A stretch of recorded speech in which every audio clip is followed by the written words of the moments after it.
Oh,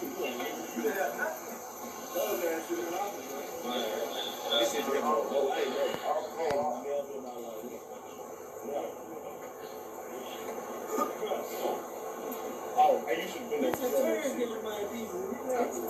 Oh, we gave some over. What? Why not, though? You got what? You want things that be around.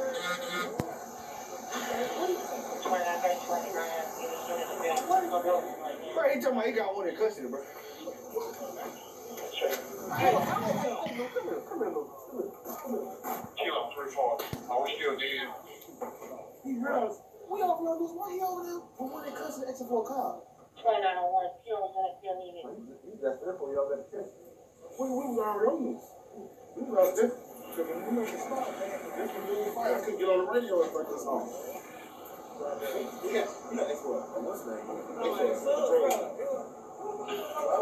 Watch it. Huh? My damn lips on fire. So you don't even care. Check Kilo medical information.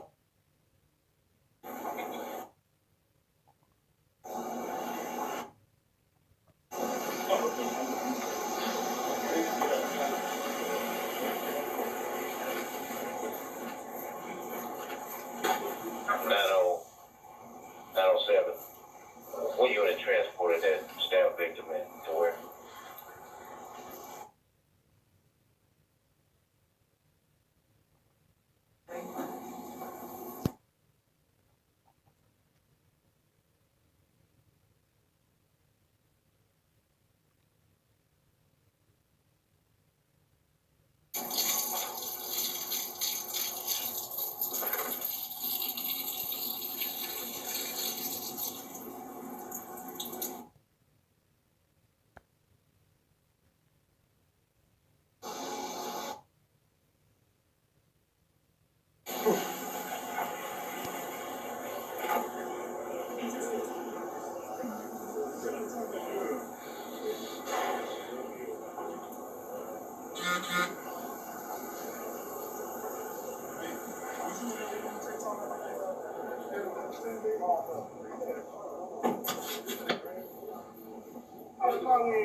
All right, in that portion, you're just seeing at the end there when paramedics came, obviously pretty excruciating just to watch everyone standing as Tyree Nichols is lying on the ground. You also heard him there, of course, yelling, "Mom, Mom, Mom," and crying out in that, as well as the officers sort of explaining to each other what they said had happened. Now, we're going to play the final video for you now, released by the city of Memphis. And here's what this is going to be. This is from an elevated camera mounted to a street pole. So on this one, there will be no audio. But what you will see is Nichols being thrown to the ground by police and kicked in the head. You will see him handcuffed and dragged by police to a nearby car.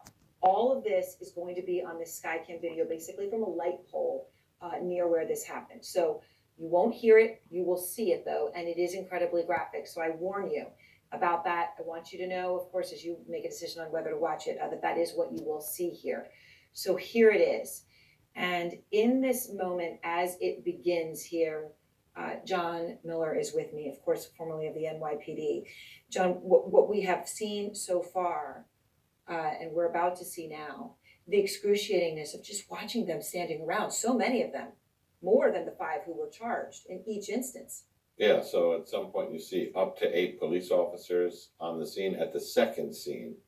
But the story is starting to take shape in that you see the first scene when the officer who's got the body cam running arrives on that first scene. There's already screaming and yelling going on. They're already trying to drag him out of the car. So it's operating at a very high pitch. At a very high pitch. Now, this, what we're looking at, to be clear, we have been looking at body cams. This is not a body cam. Right. This is a different camera. This is just a camera that any city would have, or a town is a camera mounted to the top of a light pole. This is a Memphis PD camera. Mm-hmm. It's halfway up a light pole that's on the area of Castlegate and Ross, where this second part of the incident after the half-mile chase goes on. The half-mile chase is interesting because Well, it looks like we're getting into the incident now, right? Yes, let's watch this here.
As we watch this, the officers now pulled Tyree Nichols over to the car. John, that was the angle from the sky cam that showed the real horror of what occurred here. Kick after kick, punch after crushed with a baton. I mean, what you're seeing is a fairly significant number of officers who are failing at arrest and control tactics and making up for it with brutality. From what everybody who has seen this had said, Is it a shocking video? Yes. Darren Porcher, former NYPD lieutenant, and you've investigated many of these situations of police violence. You've been in charge of investigating. What do you see here? I was a lieutenant in the NYPD's Internal Affairs Bureau, so investigations of this magnitude would have come into my purview. And it's clearly excessive force. But the biggest problem that I have is there's a lack of supervision. There's no direction on the ground. A first-line supervisor, which is a sergeant, is a terminal component in policing. So when we look at it from a micro perspective, that officer is under that direct supervision of a sergeant, and that sergeant did not take control of the situation. The macro perspective is the chief of police. The chief of police is not on the scene. It's that micro perspective that involves the police officer and the first line supervisor, and that's where we see the void in supervision. And just what you're seeing here, police officer after police officer. That's what's incredibly painful to watch. After we have watched all these videos from the body cam perspective, it's the static one from on high that shows the real magnitude of what happened here, Darren. I mean, are you shocked to see anything like this? Again, you see the kick after kick, just viciously. Guy's already lying on the ground. He comes in waving the baton over his head and slams it into him again and again and again. That's another officer. Then another officer, just sucker punching him. We have something in policing we refer to as the force continuum. And that's where an officer starts with the lowest level of force, which is merely their presence. Then it elevates to verbal commands, and then physical, and then it goes to pepper spray, a baton, and the worst case scenarios, deadly physical force with a firearm. I don't foresee the need for the elevation above the physical force. I see a baton was used. I see officers kick this individual in the head. It's clearly excessive, but what's even more troubling is no officer was willing to intervene and say stop. I mean, there's a point where you have to intercede and say either stop or physically step between the officer that's assaulting the person and that actual individual, and that didn't happen. No, So not we- even an intimation of such a thing happening. Charles Ramsey, also with us, the former Philadelphia Police Commissioner and DC Police Chief. What do you see here, Chief? Well, the poll cam video is the damning video. The first video, you could see how aggressive the officers were in taking him out of the car. Obviously, they used pepper spray. They not only sprayed him, they sprayed themselves, because you could see them getting the water flushed to flush their eyes and so forth. The second video, I couldn't pick up a whole lot from there. I caught a little bit of it, but the poll cam video is the one that is really justifies the charges that have been placed. I mean, is it beyond anything in terms of policy training or anything else? Nobody trains for that. And you know, I mean, these guys are acting so far outside of bounds that, you know, you really can't explain it. Now you see him standing around. You know, one officer kicked him so hard and so much that he's limping around. The other, when Nichols was handcuffed, I mean, he's throwing hook shots at him, punching him in the face. You know, I mean, it's as bad as it was described. I mean, there's no way of describing it any other way.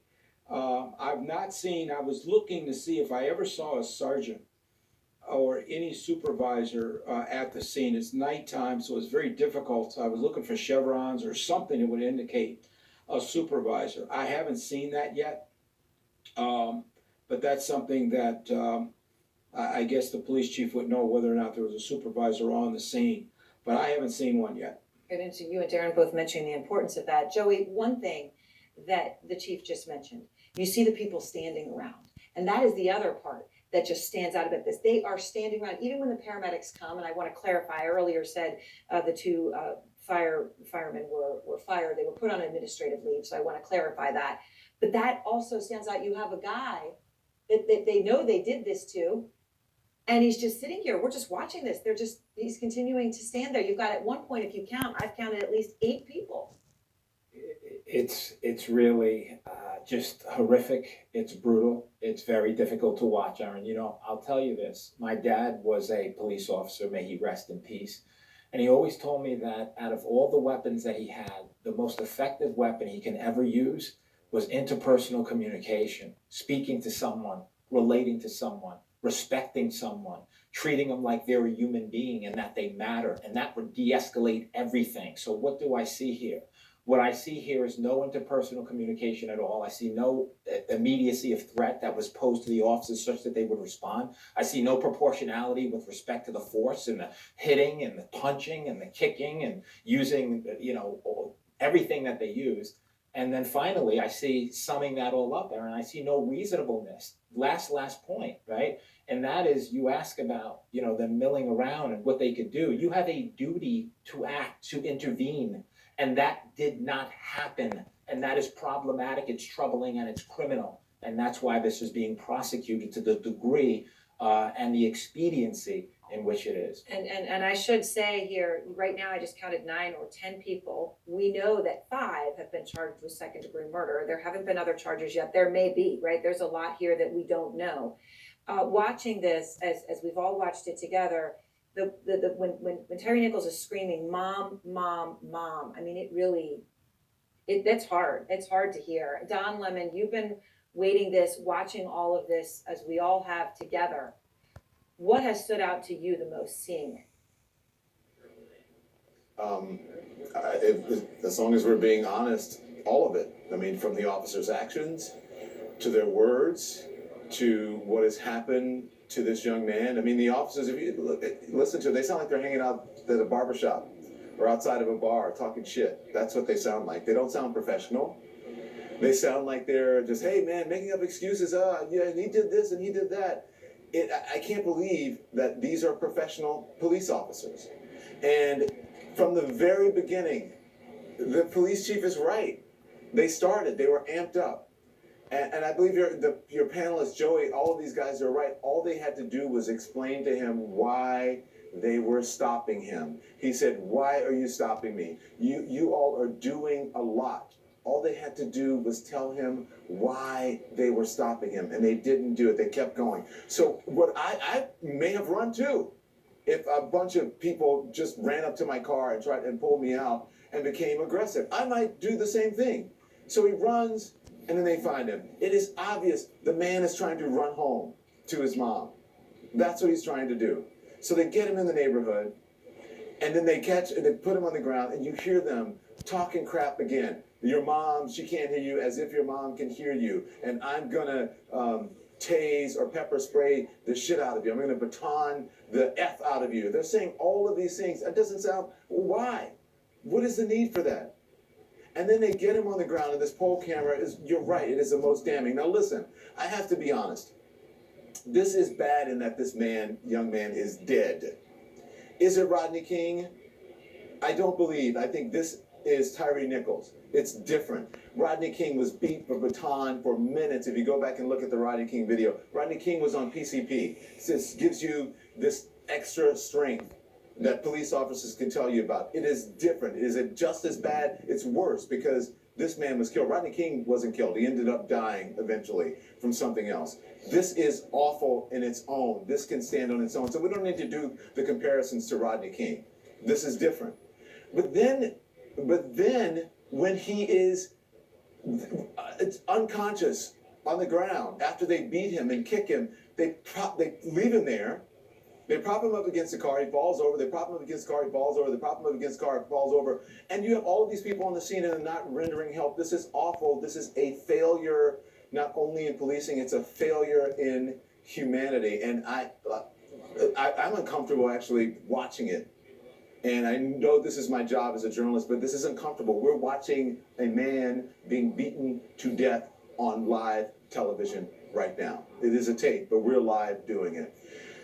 Shimon has been sitting, and Shimon Peres has been covering this. He's been standing here. We've been watching this, both of us outraged and on the verge of tears. I cannot believe the actions or inaction of the police officers. This kind of reminds me of like movies you watch, like thugs, like gangs. They like gang up on someone, they hold them back, they use their fists, they kick, they use sticks. You know, this is something you would see in like a gang movie, thugs, a bunch of thugs jumping on someone and just attacking them. And I think everyone's making very valid points. The beginning, what was that about? Why were the officers so angry and so amped up and so riled up that they had to pull him out of the car, throw him to the ground? He then escapes because he's clearly fearful for his life, and he But takes as we're off. talking about these officers when they're discussing, it sounds like they're like, hey man, I was doing Yeah, this and he was doing that. I think there's also a part they're trying to make excuses almost for why they did. I think there's one officer that somehow mentions that maybe he tried to grab his gun. I didn't see that. Well, there's another officer says he's high.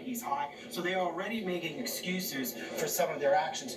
What's really, think about where we are now in this video. How many minutes are we into this? And he's still laying there, and the He's still EMTs, laying on the ground. no one is giving him any kind of care. This man is Shimon. brutally beaten at this point.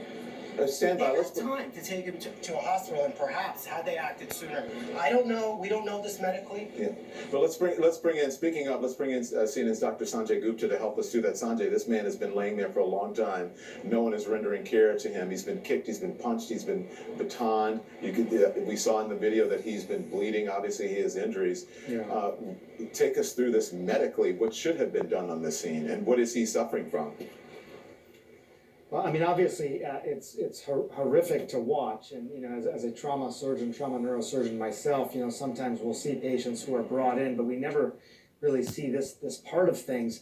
I was keeping very close track of things, both in terms of what was happening, but also the timing of things, and he was sort of dragged over to this car in handcuffs and laid up against the car. That happened around 8:33, according to the clock. It was about 8 minutes later that you first saw a fire truck pull up.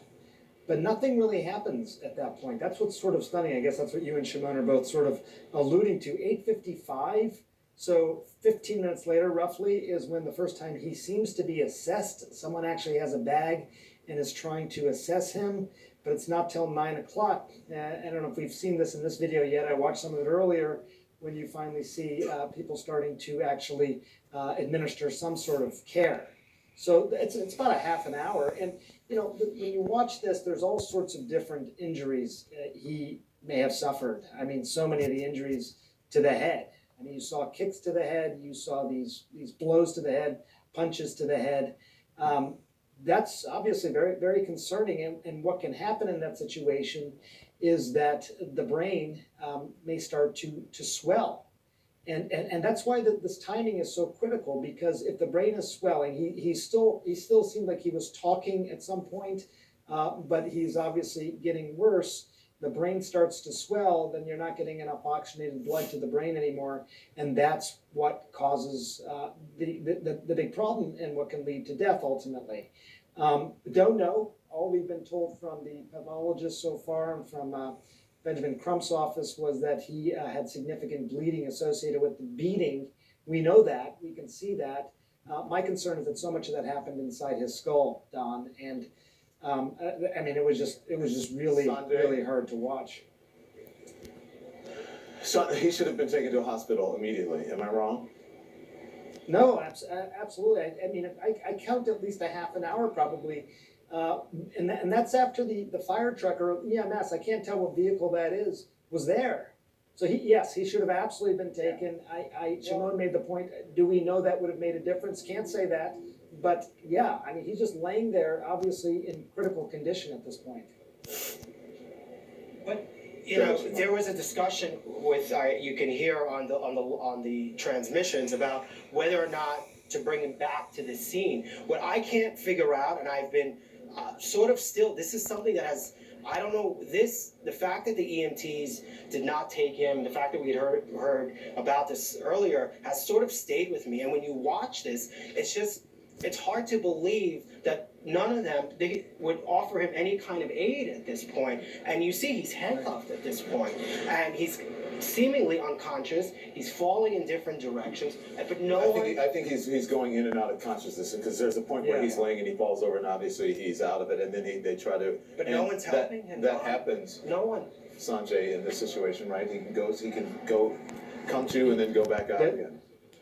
there's a phenomenon, and I hesitate to even say it because it's hard to think about, but it's basically talk and die, where you're still talking, but because of that brain swelling that's occurring, you are sort of lapsing in and out of consciousness, but the trajectory is that the brain will just continue to swell, and that's the real problem, and that's why timing is so critical. I mean, you have to render care, but he needed to be going to a hospital as quickly as possible, and the EMS vehicle, as far as I can tell, is there. And that's what's so it's anxiety provoking to watch that. Yeah. Well, Sanjay, thank you, Shimon. Stand by. I'm going to toss it back to my colleagues in New York, but you're watching the video being released by the Memphis Police Department at this point. Aaron. Don, it is amazing as we watch this together.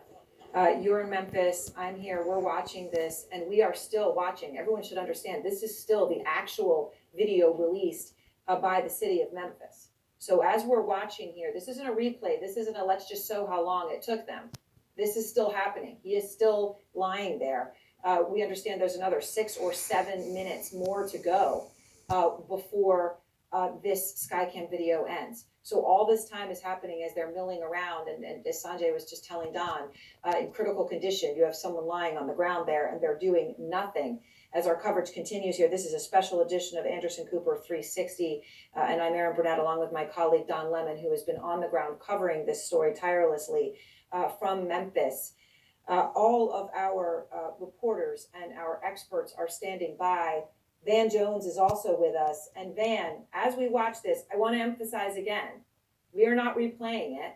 This is not a clip. This is still happening. Nothing has happened. The beating now is more than 12 or more minutes ago, and he's just still lying on the ground. Brutal, inhumane, unacceptable, unjustifiable. I mean, he's just now getting attention. A dog being beaten would have gotten some help from somebody by this point. And also, we talk about the images. The voices are so telling. Tyree's voice, the first time you hear him, he's calm. He's trying to calm the police down. He's saying, all right, all right, all right. He goes from a voice of reason and calm. And they are so brutal toward him that he runs. The next time you hear him, he's gone from calm to panic. Ma, ma, ma, ma, screaming for his mother. He's 100 yards from his house, hoping that somebody can help him. And then he goes from a voice of calm to panic to agony, completely incoherent, unable to form a word. You watch this deterioration of a human being. If you couldn't see it, you could hear it. You could hear it. And then the cops' voices, profane, I hope they stomp his ass, unbelievable level of viciousness. And then the only sympathy is for themselves because they're so busy pepper spraying him, they're pepper spraying each other. Look at the reaction of the police to the pepper spray on themselves. They can't stand the burning, the sensation, the capsaicin in their eyes. They need help from each other, and yet still the beating is continuing for someone else and no aid to someone else who got the full force of the pepper spray. And so even if you didn't see these images, just the voice of Tyree, you can tell he was the only calm person at the beginning. And at the end, he can't even form a word. This is disgusting. It's despicable. It is inhumane. It is shocking. It's as bad as people said, but even if you couldn't see it, you could hear the inhumanity here. John Miller, one thing that I think was so powerful as Van's words, as profound as they are, is the fact that there was no audio. And we heard the screaming on the police body cam, but the part where we could see it didn't have audio.